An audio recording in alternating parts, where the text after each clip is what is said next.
Each couple, I think, has their own story, but Sarah and I's just has a few extra little quirks that make it fun. We did, in fact, meet at the Crazy Bowl in Macon. It was a Thursday night in September, and Knox Allen and myself got a little extra burst of energy and decided to go out. And at this point, I'd met Sarah in passing, but we didn't really know each other.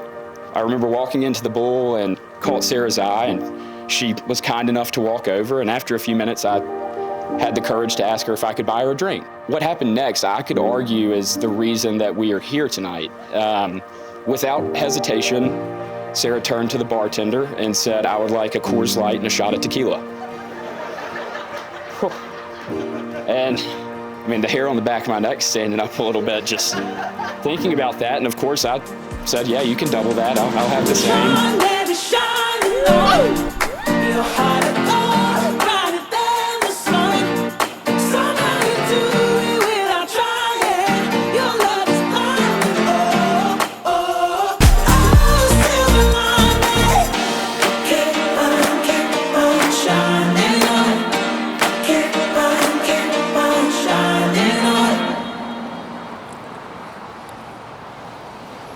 You know, when Sarah and I first started talking about getting married, Sarah said, "Well, I'm getting married in Highlands." And a subsequent conversation, she said, "Well, my wedding will be in Highlands." And it dawned on me that Sarah was getting married in Highlands, whether I was the groom or not.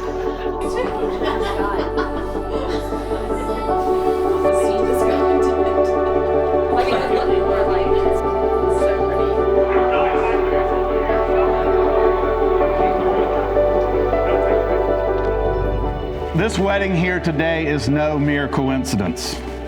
It was a thought in the mind of God at the beginning of time. It was His desire to bring Carson and Sarah together for a marriage in Christ Jesus.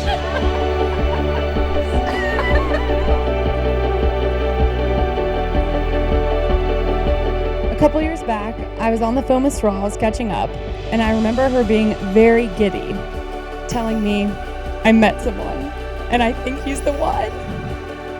I wish you could have been there to hear the squeals that followed.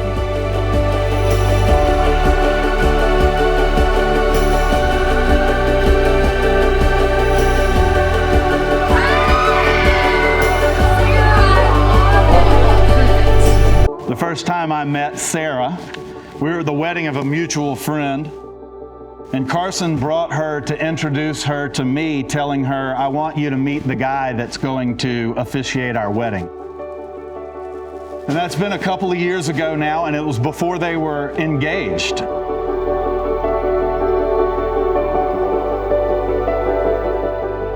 How sweet it is that Carson's prophetic declaration has come to fruition today. You look so lovely, darling. Love your outfit.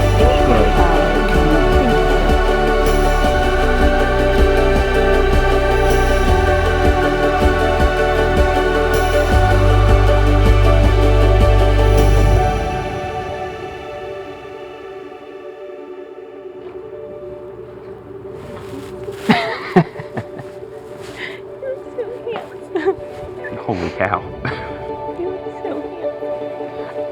I don't even really have a word for this. You look stunning. Look at you. You like it? I mean, my goodness. That is amazing. Oh my gosh. You ready? I love you. Wow. It was really sweet there, Yours was pretty awesome. I like how we were kind of on the same page. Yeah. I love you. Give me one more hug, baby. Let's get this show on the road.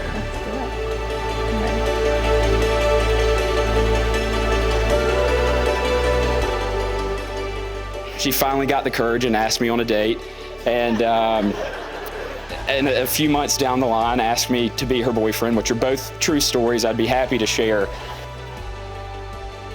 It's a little confusion involved in how we got there, but it was all her. And we were still a little, worried about her going to DC and spending time apart.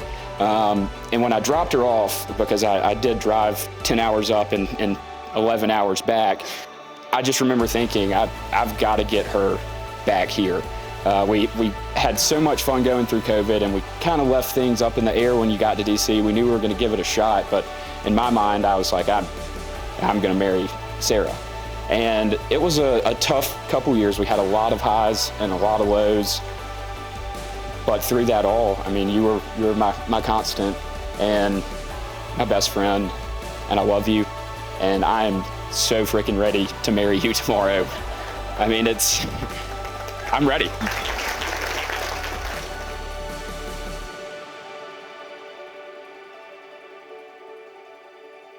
Brothers and sisters, I have the privilege of being the first to introduce to you Mr. and Mrs. Stephen Carson Cummings, Jr. Carson, you may kiss your bride.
When I think about Car, I think of the word passionate. And you've truly always been all gas, no brake in everything, in golf and family and work and arguing and winning arguments. But I think your greatest passion that you found is Sarah, and I'm really excited.